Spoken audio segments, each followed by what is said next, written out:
Hey everybody. Welcome, welcome, welcome. Mm. If you know, you know. So yummy. I love Verner's. It's the best ginger ale they make. Okay, y'all, it's been a minute. It has been a minute, so I'm just gonna get right on into it. First of all, welcome to Nice with Nicci on the road. It's been a minute since I've done one of these because life has just been life, and I'm just gonna keep it 100 with you. So much is happening. A lot of it I don't want to get into because I'm actually doing this so I can not think about the realities of what's going on in my life right now. But please continue to pray for me, my family, my sister. I'm gonna share more of that journey because I think it's important for a lot of reasons. But just continue to pray. We are praying every single day. But I'm here today because tonight, Nights with Nicci. Oh, and please, if you haven't already, hit the like and the subscribe button. I'll give y'all a minute.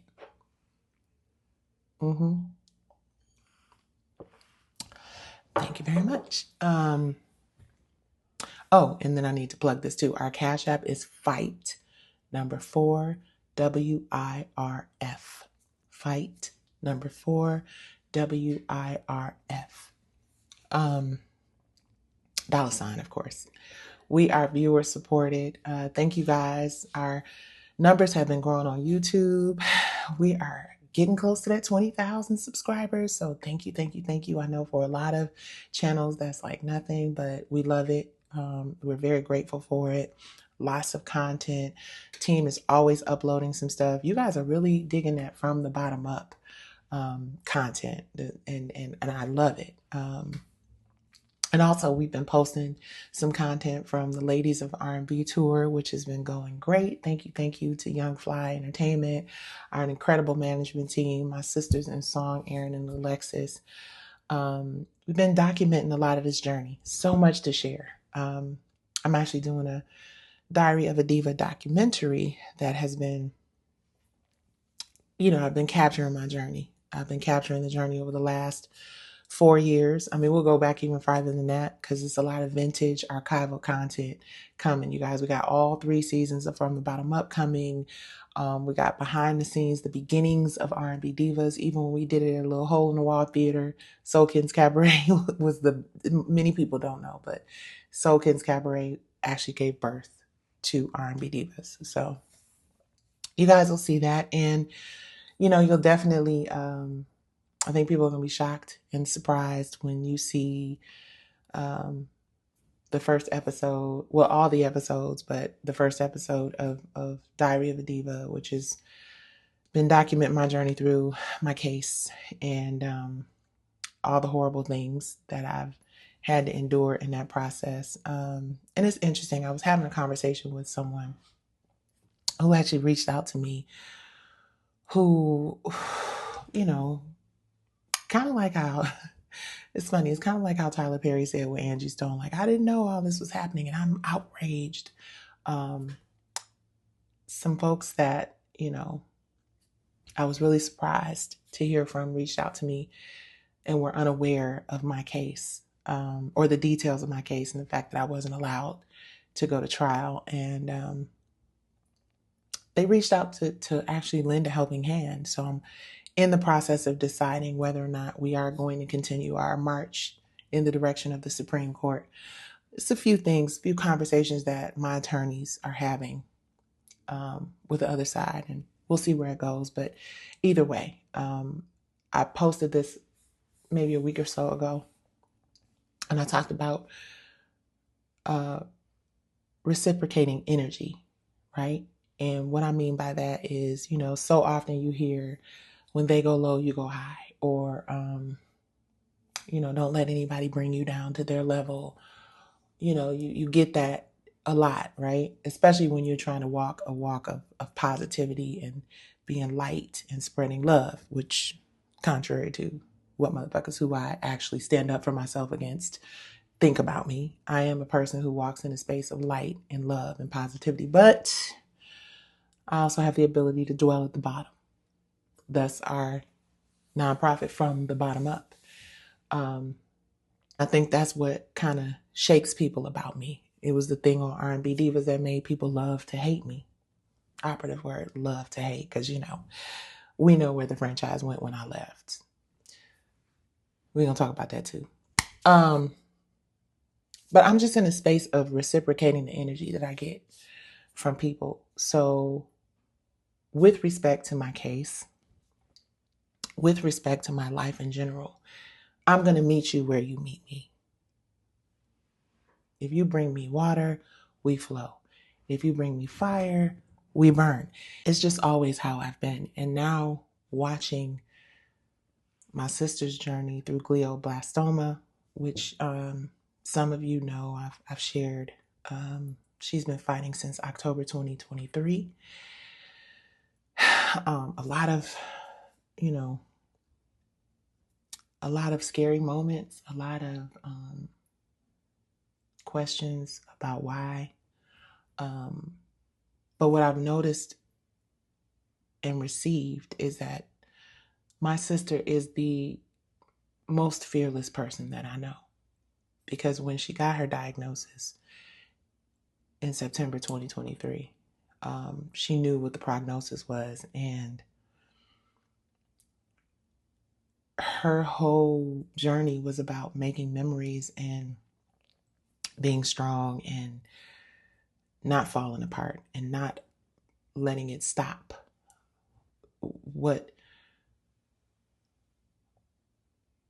I'm not going to go there. I'm going to step away from that. But pray. Please continue to pray. And she's motivated me to just be a real warrior. Anybody who can face that and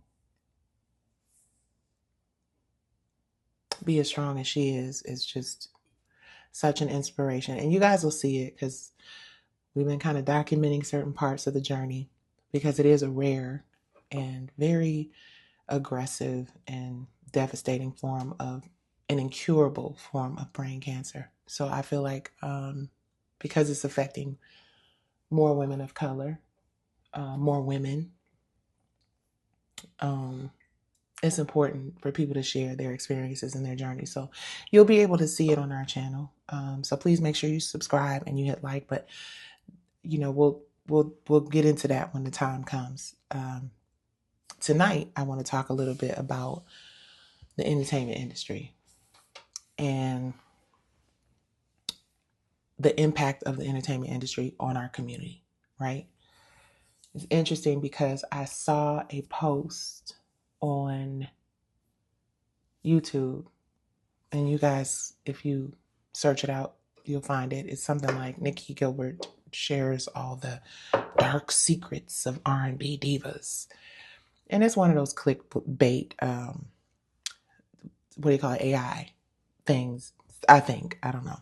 But, I'm sitting there and my sister kind of dozed off, and I was like, do I want to look at this shit? It's going to piss me off and make me cuss a motherfucker. And I was like, okay, just be a big girl. Take a look. See what it is. And I did. And it was interesting because although the headline was very messy and shady, the content of it, although it was extremely inaccurate in some areas, because some of the folks they blamed and pointed the finger at ain't the folks that actually were the reason. Excuse me, but I digress. But it talked about how I fought for a certain narrative, and that was a part of the reason why the franchise went away. I'm paraphrasing. Go look at the video. And while some of it was very true, a lot of it was not, because they weren't there. I was, and all the people who were involved in it were.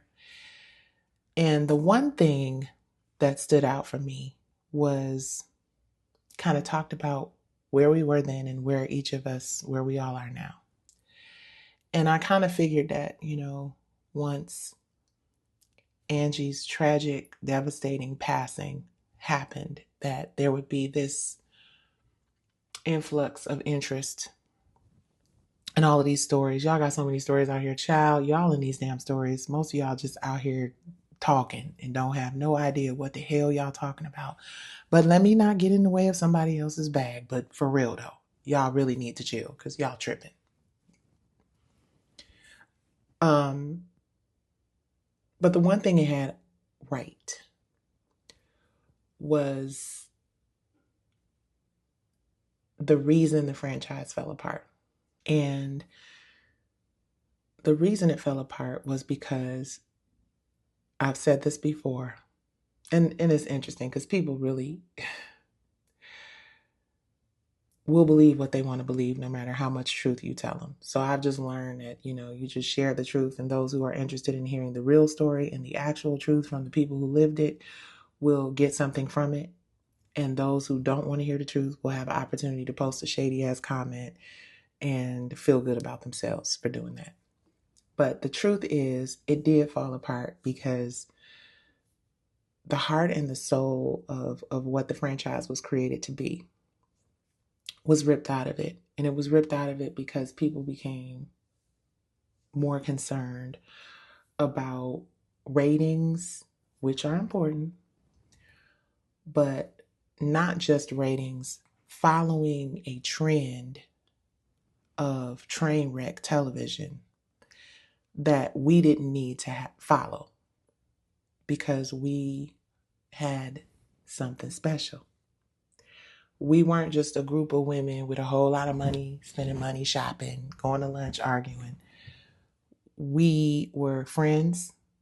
We were talented singers that most people were already familiar with.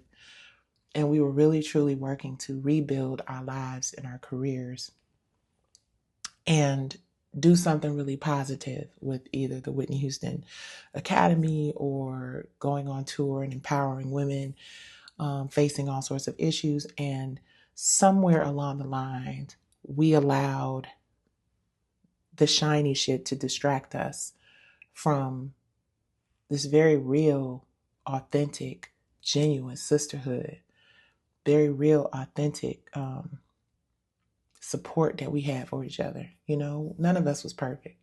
And at the end of the day, while most people think I was the villain, which again, I don't give a shit. Newsflash, only to the people who got some crazy shit to say. Everybody else, but y'all know who you are. Building and creating something as special as R&B Divas franchise and just watching it fall apart was very difficult. Not just for me, for everybody. Because check this out. Ain't nobody working like that now. Now, I ain't in nobody's pocketbook. I'm not counting nobody's coin. I'm not privy to people's financial shit. But what I can tell you is where we were then and where we are now are much different places. And there are people who will argue, well, I'm in a much better place now because I don't have all the drama of whatever. And that's the point. We didn't have to have that. It did not have to be all of that drama. It did not have to be all of that tension and nastiness and animosity towards one another. I've been on this journey of, for those of you who have watched and supported Diary of a Diva, thank you, thank you, thank you, thank you. I really appreciate it. It's a wonderful experience to sit down and have conversations with these ladies. We will be back with new episodes. As I've said, life has been lifing. Way more important things have been happening, and I've been focused there. But I will be bringing you new episodes once we get through this dark-ass valley we're in. But the reason that I was having those conversations, there's an episode with Monifa and I. I actually did an episode with Kiki, but I decided to hold that episode back because the lighting wasn't great. So we'll just say that. And because it wasn't. And it was some audio issues, and we want to make sure that it's right. But I also did an episode with Latavia from season 3 of R&B Divas.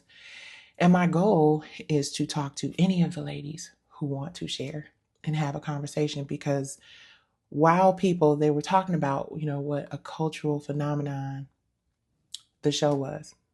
And let me get this out of the way, because there seems to be some confusion about where the show concepts came from. The show concept came from me. Okay?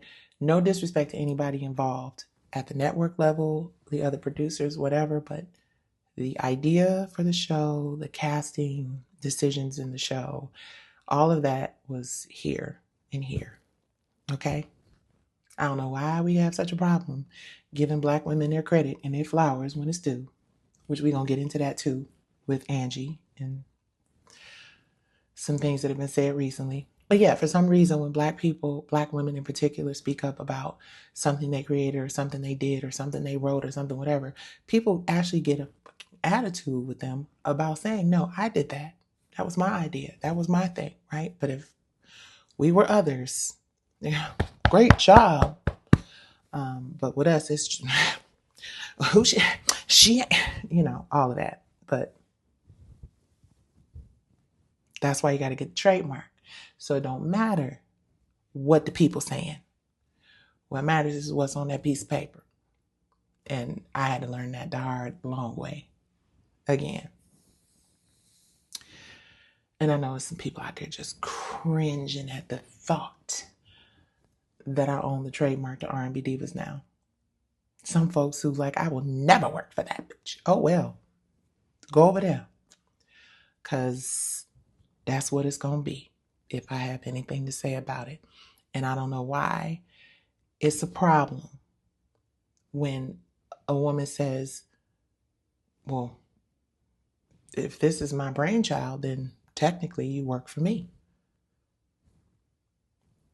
But I digress. And that's not, you work for me. Although, hindsight, I did kind of say it in a shady way, but it was a lot of shade going on when I said that 15,000 seasons ago. And I don't feel that way in the way that I expressed it now. But I do think it's important for us to deal in reality and in truth and give credit and respect where it's due. And I'm going to demand that from everybody. See, it's really interesting. Well, let me get back to why I was having those conversations. And then we're going to get into this stage of reciprocating energy. Because I'm going to give you what you give me. You give me fire, we're going to burn. You give me water, we're going to flow. All of that, when they go low, you go high. Don't let nobody bring you down to that level. Wherever you and I meet is where we're going to be. And I welcome as much peace as I do war. Because I'm just tired. I mean, you see what happens every single time. And why? Okay, I'm all over the place. So, the reason I created the Diary of a Diva podcast was so that I could have honest, real conversations with the women that were involved in the franchise, so that you all who were fans of this incredible show that everyone contributed to, right, could have a backstage pass, a backstage look into the real reason that the show fell apart. So when I saw this, Nicci Gilbert reveals the dark secret. Ain't no dark secrets. That's the point. You don't die with the truth in you. You say what you have to say while you can say it. Shout out to my sister Angie Stone. Shout out to Prince and Michael Jackson and anybody else brave enough to speak truth to power. Because if you're not speaking your truth from your own voice, sharing it with the people who matter, what is the point of any of this shit? Because the days of celebrity pretty much over. Every Black celebrity in this industry in one way or another over the past few years has been exposed as being human and imperfect and making bad choices and having regrets about things that they did or didn't do or whatever. And the only thing that I think people, y'all, are interested in is the real shit, the truth at this point, because we've been living in this space of smoke and mirrors and the vapor of fame and all of this bullshit, feeling like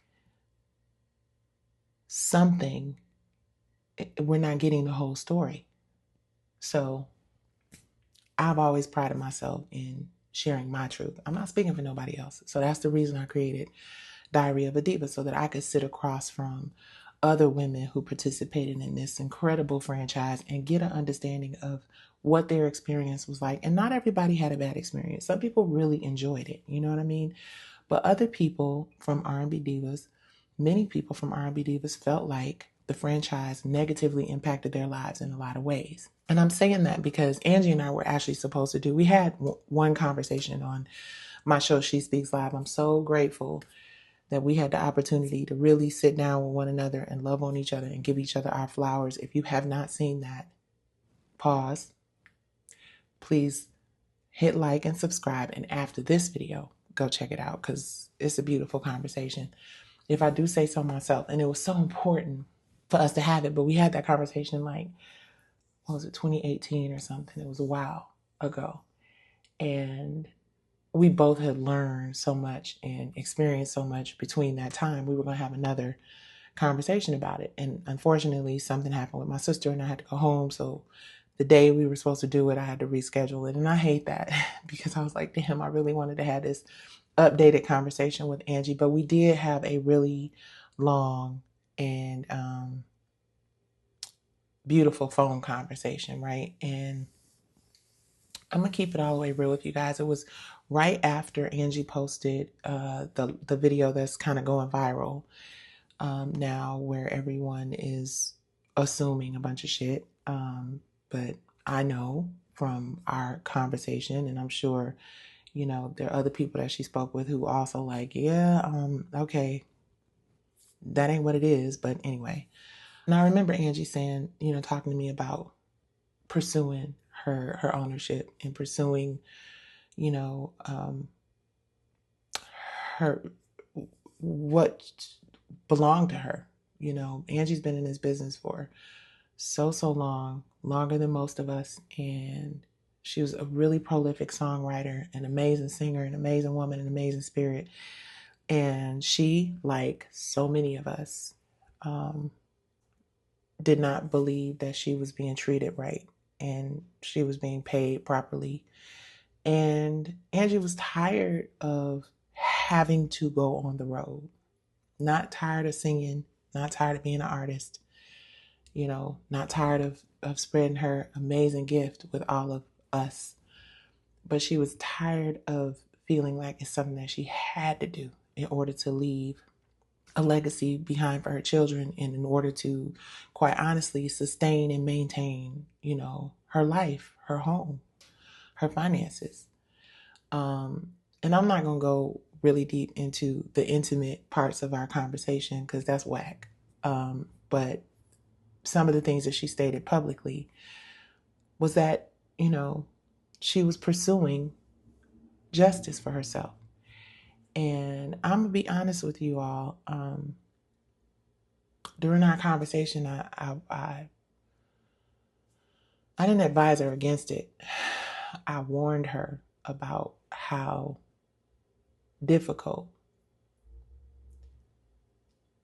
and probably impossible what she was pursuing was going to be. I actually referred Angie to some attorneys, and, you know, I warned her that what she was attempting to do was going to be one of the most difficult things she's ever done in her life. And I said that not because I wanted her to be afraid and to back down, because I applaud any woman, any person, but women in particular. And the reason why is because we know what it is, you guys. It's a man's world.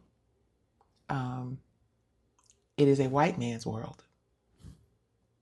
And it is a world where money and power move in tandem. And money and power don't give a shit about talent except to exploit it and make as much money and get as much power from it as it can.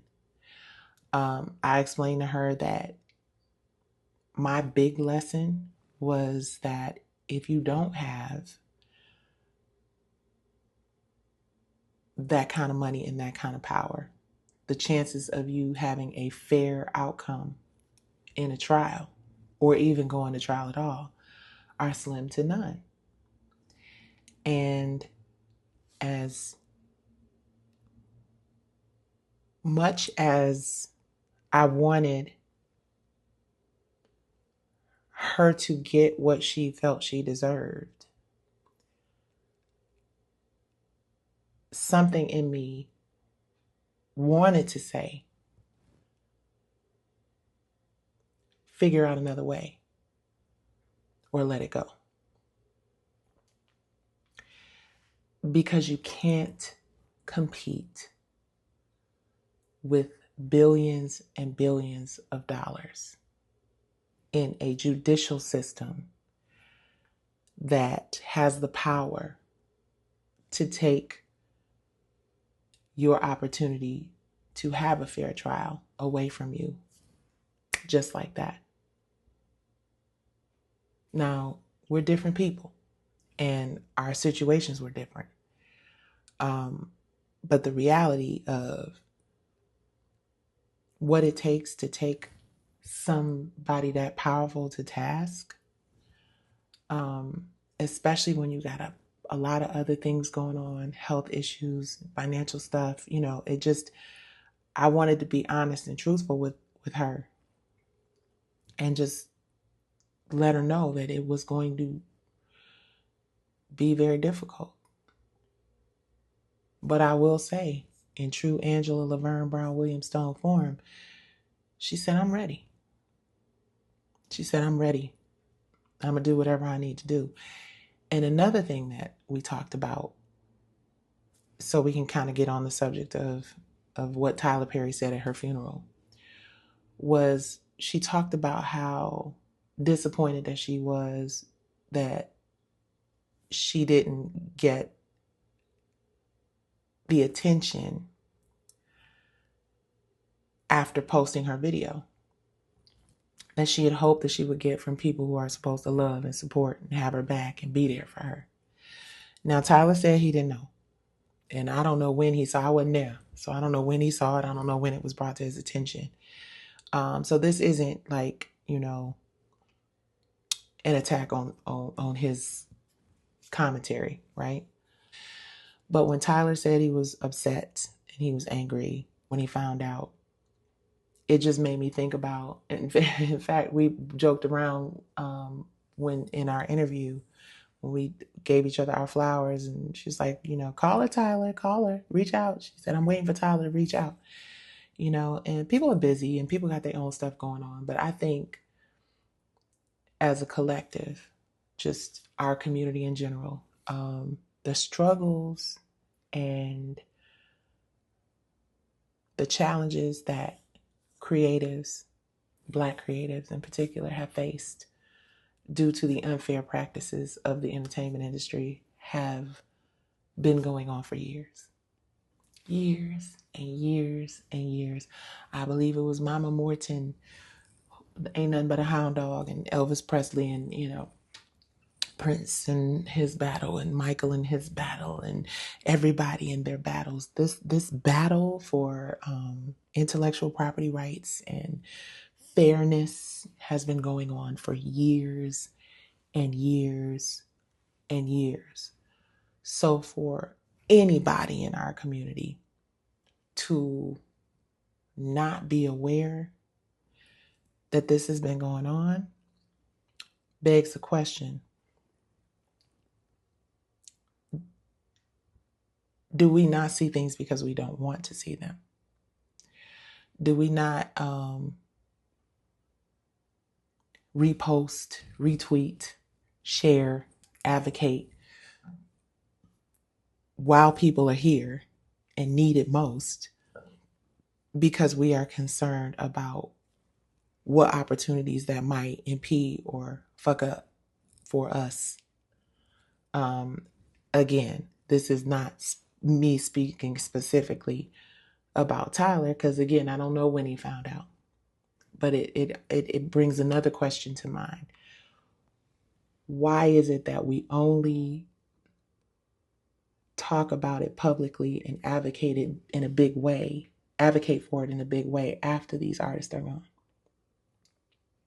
After these artists can no longer fight those battles because they've transitioned, or they've given up, or they have become addicted or lost. It is the story of every Black entertainer. Not every.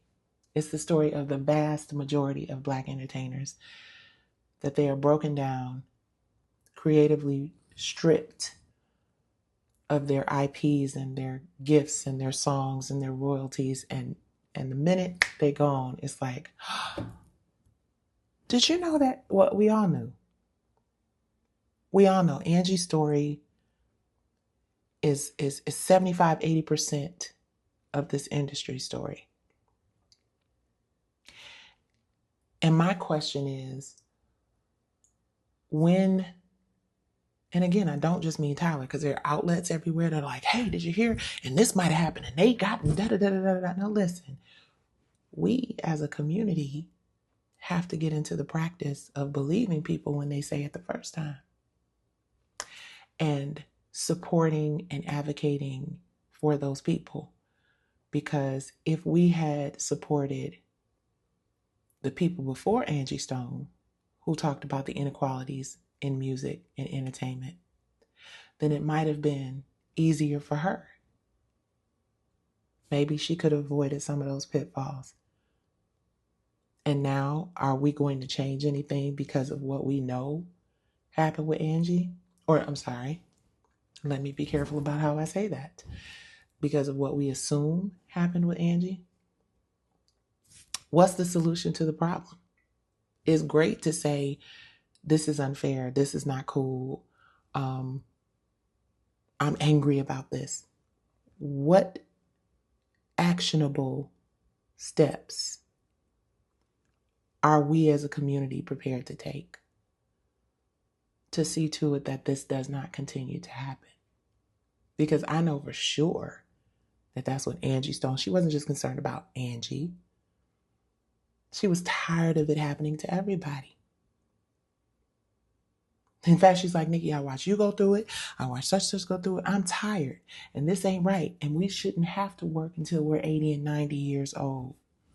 Isleys, OJs, Frankie Beverly, Roberta Flack, who had been in hospice for a minute. And there's all these tributes and all this pomp and circumstance, and everybody, people falling out, people crying, people mad, people. But what about when these people are here? See, I know the importance of giving flowers when people can smell them. I know the importance of speaking up. I reposted Angie's live. We talked in great detail about it and how we could work together to figure out a way to amplify the message of what has happened to so many of us. How is it that those people in this industry who don't have to worry about financially where their next check is coming from, who don't have to be on the road traveling from one city to the next at a certain age, risking everything because they have to, those creatives and those moguls and those people in our community who know what it's like to have next to nothing, live in your car, be desperate, be broke. Now, I'm not saying that's where Angie was at all. I'm just saying everybody has that story where you came literally from the bottom up, no pun intended. When are those people who can relate to our experiences, who can relate to how difficult it is, when are those people going to really step up and have some actionable responses to the devastating effects of this industry on the lives of really talented, amazing, incredible human beings who have contributed? And her music is going to go on and continue to sell. Her record's going to sell. I'm sure her streaming spot went up so high on Spotify. I'm sure there was a ton. and will be for years to come. Why does that have to be the story? When do we come together as a community? And it's not just about, I don't want you guys to get me confused, because I'm not saying that it's the mogul or the rich black person or the rich black celebrity's responsibility to offer a handout, right? The community, the people who stream it, the people who go to the concerts, y'all, you play a really big role in this, because Black people collectively might not have a whole lot of money, but we spend collectively a whole lot of money. We stream a whole lot of content. We make the white male power structure super successful. These streaming platforms, these record labels, the consumers, the people who consume the content that the creators. I've been talking about this for so many years. It's interesting. I was watching Isaac Hayes talking about,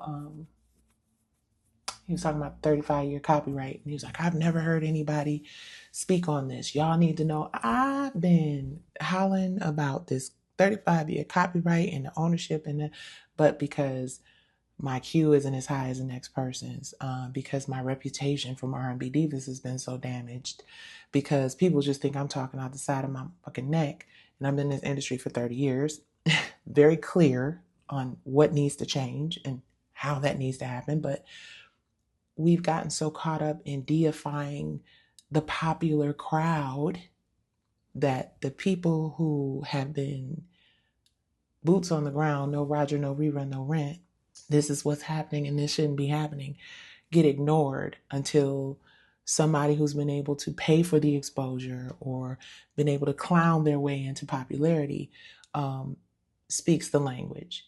And the dangerous part about that is, if you haven't had those lived experiences and you have not been in the trenches and you don't really know what's going on, then we can't really come up with a solution that actually works.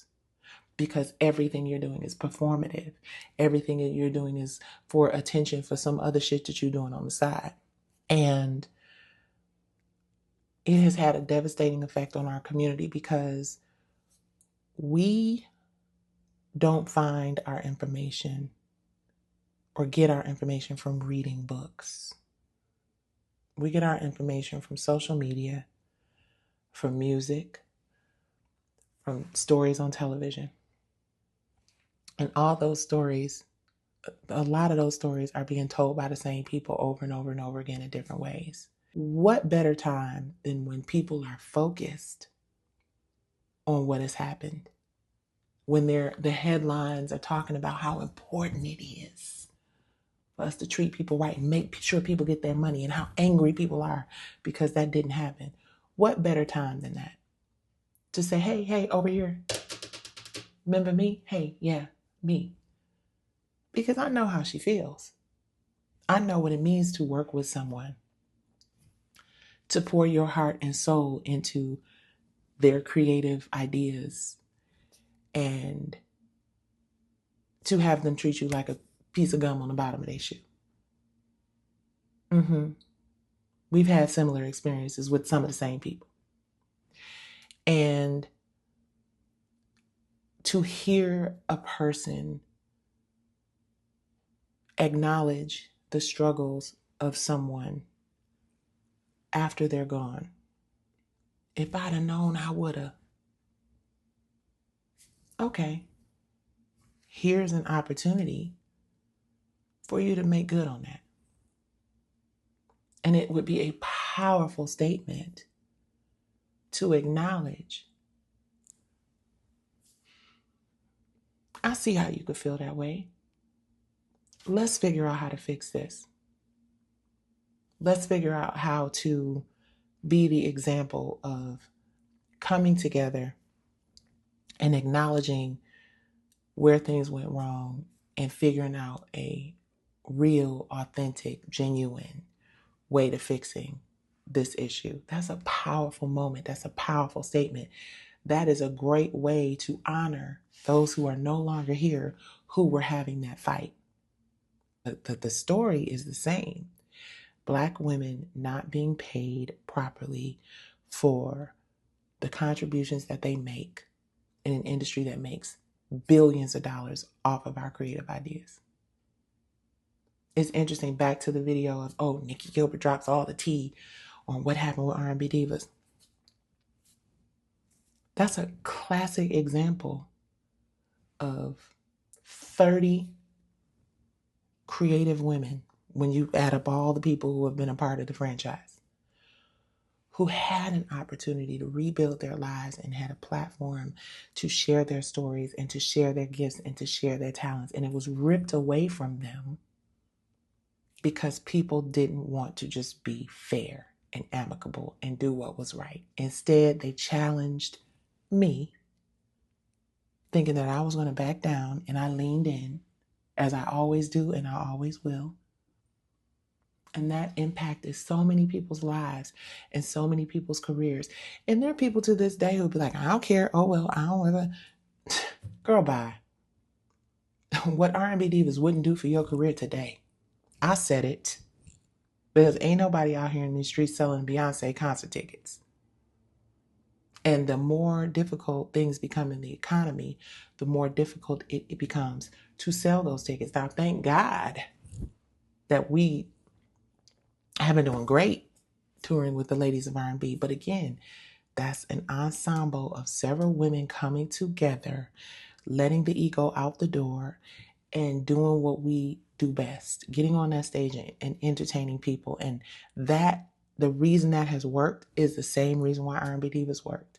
Because when you come together as a unit and work together as a collective and have a common goal, anything is possible. And people have asked me over and over and over again whether or not the franchise will ever come back. Yes, it will. Absolutely it will. The only reason why it has not is because I spent 4 years in the litigation that I'm still in. And I've spent the last couple of years caring for my family, which is always going to take the priority. But I own the trademark, and I have every intention on rebuilding the franchise, whether or not it's going to consist of a bunch of new people or younger divas and singers, or bringing in, the veterans that did it before, or digging even further in the crates and looking at the Mickey Howards and the Shirelles and you know what I mean? There's always room for talented women to be able to tell our stories. And guess what, boo? Whether you like it or not, I created that concept, and I'm going to definitely be involved every step of the way. Because I'm good at it. I have the best of intentions for it. And I know it's not going to be no funny business. Let me say this as another thing. I also realized when I was watching this video that triggered me doing another Nights with Nicci and a little bit of a rant, because I needed to escape the real shit going on in my life. I realized I took it too seriously. I realized I was too hard on myself, and I was probably too hard on my castmates. And I might have been a little hard on the other producers because I was so adamant about this not becoming the train wreck, because I had the ability to see into the future and know that if you turn this into something that people don't feel safe sharing their lives and doing, then you make it difficult for some of the other divas at the next level that we wanted to bring into the franchise, right? My fight wasn't about ego. It wasn't about me trying to control shit. Although I believe if you create something or give birth to something, then it is your shit. And you should have at least an opinion that is valued and considered in everything. But ego and greed will fuck some shit up, as in the case of R&B Divas. But going forward, I realized that let people be grown. Let people share what they want to share. Stop trying to be Captain Save-A-Ho. Stop being so concerned about, oh, but this isn't fair and you shouldn't have said this and you shouldn't have. Be concerned about thyself and let grown-ass women do what they do. But what you will not do is bring me into some bull and try to destroy the legacy that I've created and built for myself because you want ratings. So when I say I might have been a little overzealous in trying to protect everybody else in that franchise, I would say that. Trying to control too much of what was going on with everybody else and not being more, as concerned about myself as I should have been. Definitely. And I would never do it again.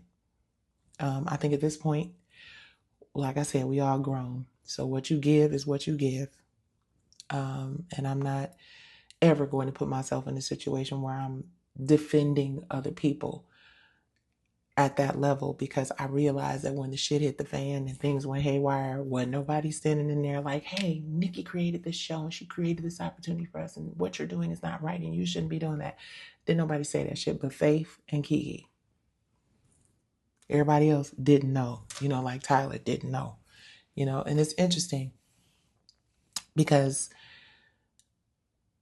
that is always the go-to when we realize that we didn't show up for people the way we should have. I didn't know. Go back and look at me and Monifa having our conversation. She didn't know either. And I just don't buy that. I know people got their own shit going on. I understand that people have their own lives and we're all adults here. But I come from a place where if I love someone and I want to see them win and I want the best for them, even though I'm not going to involve myself in your shit, I'm not going to pretend like I don't know your struggle. I'm not going to put on blinders until the plane crashes, for lack of a better example, and then say, I had not know. We know what's going on. We have seen for years and years and years the kind of disrespect and lack of equality that people in this industry have had to go through for many, many, many years. We're just very selective about who we care about. We're very selective about whose plight we want to align ourselves with. And 9 times out of 10, when there is an opportunity to be performative or to show up and show the world how much you care, they're going to take that opportunity versus helping people when no one's watching. Being aware of what people are struggling with when nobody else seems to care. And to see so many people talking about what has happened with Angie is a beautiful thing, for sure. I just wish that she could have felt that. I just wish that she could have been giving her flowers when she could smell them. I just wish that people had her back when she poured her heart out on her live just a few weeks ago and shared what she was struggling with. And I hope that Tyler and anybody else who's outraged by what happened with Angie Stone see this as an opportunity to reach out to any other woman or man or person in this industry who is working their ass off to change a narrative that says we don't deserve respect and equality. A narrative that forces us to work into our 80s and 90s. Because I really want to say, I know it sounds like an exaggeration, but I want to say it's some folks out there, late 80s, still on stages performing, not because they want to, but because they have to, because that is the only way that creatives and artists are able to make a living. Because the way it was set up by these labels for years, the other sources of revenue are non-existent. Now, if you wrote music, produced songs, it's a different story. But even that isn't what you really deserve. Isn't the piece of the pie that they're getting. And I think it's an important conversation to amplify if you care. And if you don't care, I think you need to like stop pretending like you do. And don't make it a big thing that goes away a month later. If you care, figure out who you can connect with. Reach out to me. We've worked together. And it's crazy because I've never done anything but speak about how inspired I've been in my career by people like Tyler Perry, who have extended an olive branch and given me an opportunity. But that doesn't mean that I can't say, yeah, but at the same time, I feel like there's so much more that you can do, not just for me, but for Monique and for other people. You know, and again, that's not my fight. That's not my issue. I don't know what happened there. I wasn't there. I know that I understand Monique's plight. I know that I understand the plight of any person or creative in this industry who feels like they have gotten a raw deal. And I know that I've seen far too often people who have the ability to help turn a blind eye. And the only time they acknowledge it is when it's in your face like this. And you can't help but see how fucked up this shit is. And it sounds good when you say that's a shame and I don't like it. But what would be great is when you have an actionable plan to help change it. Because guess what? Ain't nobody finna come help us but us.